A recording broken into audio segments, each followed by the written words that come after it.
bawat araw na inila ko para sa inyong lahat.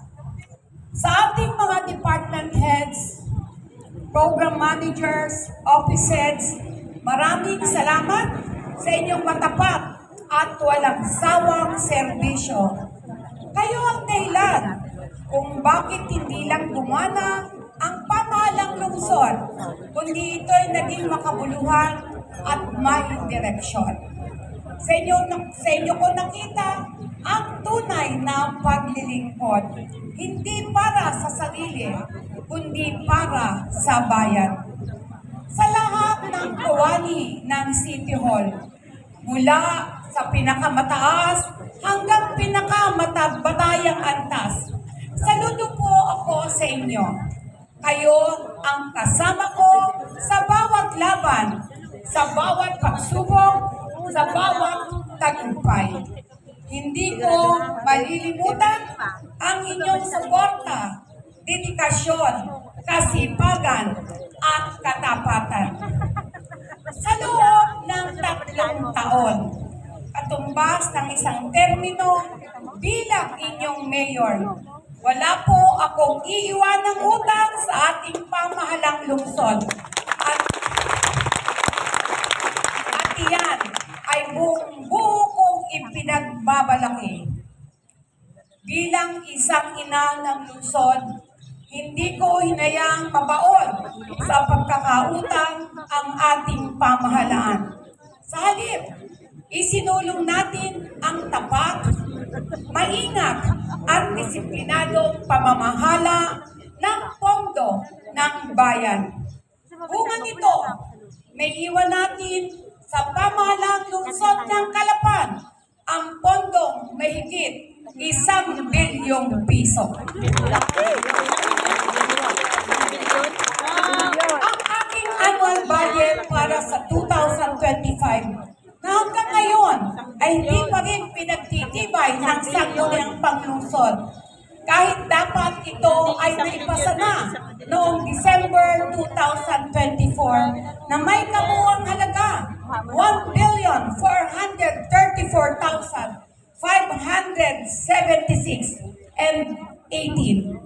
Sa kabila nito, ang balanse mula sa 2024 budget savings at pondo na natitira sa 2025 pagkatapos alisin ang nagamit sa reenacted budget ay aabot sa 1,036,868,748.92.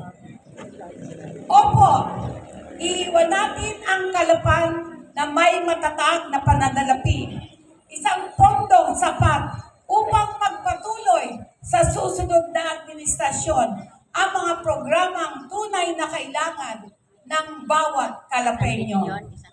Sa lahat ng departamento at opisinang nagbigay ng karangalan sa ating lungsod sa loob ng aking termino, mula sa sports, kultura, edukasyon, kalikasan, kalusugan at iba pa, ipinagmamalaki ko kayo.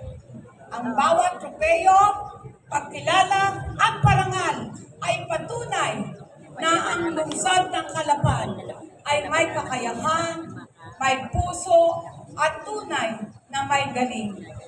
Subalit, sa kabila ng lahat ng ating tagumpay, may ilang bagay na hindi ko rin maiiwasan. Ilang opisyal mula sa City Health and Sanitation Department ay nagsumiti na ng kanilang resignation at retirement noong July 15, 2024.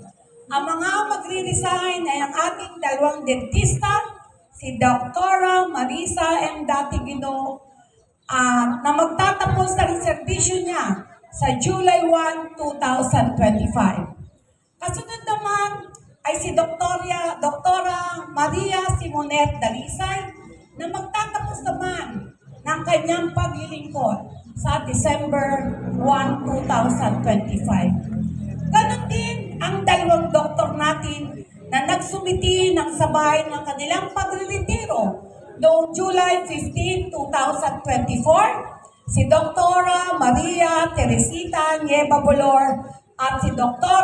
Basilisa M. Llanto na sabay na magre-retiro ngayong darating na December 1, 2025. Nakakalungkot isipin na mawawalan tayo ng mga profesional na matagal na rin naglilingkod at naging bahagi ng pag-aalaga sa kalusugan ng mga mamamayan sa lungsod ng Calapan.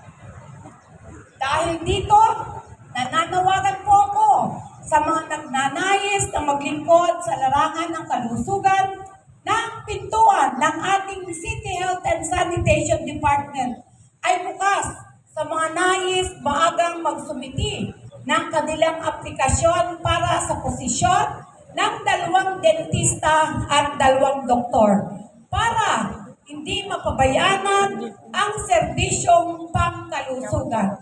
Kailangan po namin na mas maaga para hindi mahirapan ang mga mamamayan dahil sa panahon ng aking termino na dagdagan ng maraming doktor at dentista na magsisilbi sa taong bayan. Tatalakayin ko na rin ang paghahangad ko ng tuloy-tuloy na dekalidad na serbisyong medikal para sa ating mga kababayan. Isa sa mga mahalagang programa na naisakatuparan ng aking administrasyon ay ang pagkakaroon ng license to operate mula sa Department of Health para sa ating BEMO facility or Basic Emergency Obstetrics and Newborn Care na ngayon ay accredited na rin ng PhilHealth. Ito ay labis kong pinasasalamatan at pinupuri ng mga nanay sa ating lungsod dahil sa maayos at episyenteng serbisyo na kanilang natanggap mula sa City Government of Calapan. Gayon din, ang Animal Bite Center na nang ako'y dumating noong 2022 ay wala ng lisensya o expired na. Agad natin inayos ang lahat ng dokumento upang ito ay muling mabigyan ng license to operate at ngayon, ito ay accredited na ng PhilHealth. Dahil dito, madadagdagan ng pondo para sa anti-rabies vaccine na manggagaling sa PhilHealth reimbursement ng lungsod at hindi masyadong kakainin ang pondo ng City Health ng City Government of Calapan. Kaya ninanais ko na makapagpatuloy ang libreng anti-rabies sa lahat ng mamamayan ng lungsod ng Calapan. Isinusulong din ang batas at makataong pagbabahagi ng PhilHealth reimbursement at PhilHealth consultant. Sa isang pagpupulong ng City Health Board na majority ay nagkaroon ng quorum, iminungkahi ng mga membro na magpasa ng isang resolusyon hinggil sa tamang sharing ng PhilHealth consultant at PhilHealth reimbursement, hinggil sa tamang sharing ng PhilHealth e-consulta at reimbursement.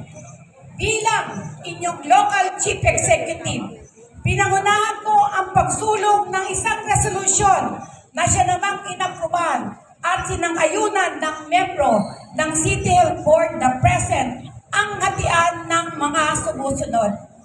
60% para sa health facilities. Ano po itong health facilities? Dagdag na gamot, training at marami pang pangangailangan ng ating health services para hindi tayo nahirapan na laging sinasabi walang pondo, walang gamot at hindi din tinatanggap lahat ng empleyado na makakuha ng kanilang annual check-up na dapat may bigay ng libre sa lahat ng empleyado kahit hindi na magpaalam pa. Ang hatian ay mga sumusunod, 60% para sa health facilities, 40% sa medical staff kabilang ang mga barangay health workers at barangay nutrition scholar.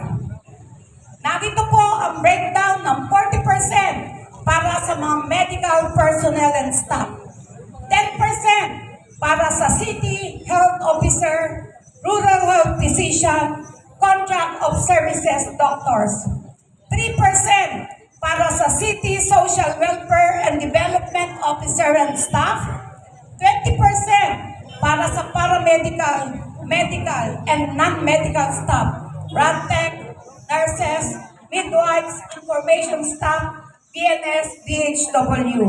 3% para sa medical technologies and laboratory staff. 2% para sa PhilHealth coordinator and 2% para sa mga encoder. Hinihiling ko rin na hindi maulit ang dating naging problema sa Animal Bite Center kung saan may bakuna, ngunit sinasabing wala. Kaya pinabibili ang mga kalapeng sariling anti-rabies vaccine at ang tira ay hindi ibinabalik sa mga bumili ng anti-rabies vaccine. Kaya nagpa-credit na po ang inyong lingkod, ang pamahalang lungsod sa PhilHealth upang mabigyan ng libreng bakuna ang mga nangangailangan. Dito kasi magkakaroon din ng share ang Animal Bite Center para sa pagbili ng animal anti-rabies para sa ating mga mamamayan na nangangailangang mabigyan agad ng paunang medikasyon. Ganon din ang naging issue ng mga gamot na hindi na ipamigay at inabutan ng expiration. Lalong-lalo na ang mga pneumonia at flu vaccine. Isang malaking panghinayang ng pera ng taong bayan ay nawaldas, ngunit hindi napakinabangan. Pinaigtindi natin ang mga kagamitan at serbisyo sa kalusugan. Naipagawa na rin natin ang mobile x-ray unit na kailanman ay hindi nagamit at nabigyan ng lisensya upang makapagpatuloy ang serbisyo nito, pati na rin ang pagkuha ng radiologist. Sana may pagpatuloy ito na pangangailangan ng mamamayan ng lungsod ng Calapan. Pinaayos din ang mobile dental bus na naging bahagi ng expanded health program sa mga barangay. 2 beses kada linggo itong bumababa sa iba't ibang lugar upang pagsilbi hanggang sa kasulok-sulukang barangay ng ating lungsod. Kaliwagkat ng serbisyo din ang aking naipagawa. Regular na pagbabakuna kontra pneumonia at flu, medical at dental consultation, libreng prenatal check-up at HPV vaccination, complete blood chemistry, x-ray, urinalysis at stool exam, libreng salamin, libreng postiso, maintenance medicine ng ating mga senior citizens, health card, at PhilHealth membership. Lahat ng ito ay inihatid sa mga barangay upang gawing accessible at abot kamay ang serbisyo pangkalusugan. Patuloy ang naging serbisyo, walang cut-off, walang noon break, Monday to Friday, kasi sa ating ARTA nakasaad dito ang ease of doing business at sinasabi nga, alinsunod sa batas ng Anti-Red Tape Authority o Ease of Doing Business and Efficient Government Service Delivery Act, ang ating administrasyon ay ginawa na ito. At sana ito'y may pagpatuloy dahil marami tayong kababayan na nandyan na. Pero pag kanilang kaorasan na ma-check up, sinasabi, tapos na, cut off na. Maaga pa, nagka-cut off na. Anong klaseng serbisyo ang dapat ibigay sa mamamayan? Dapat serbisyong may puso, may pagkalinga at may malasakit.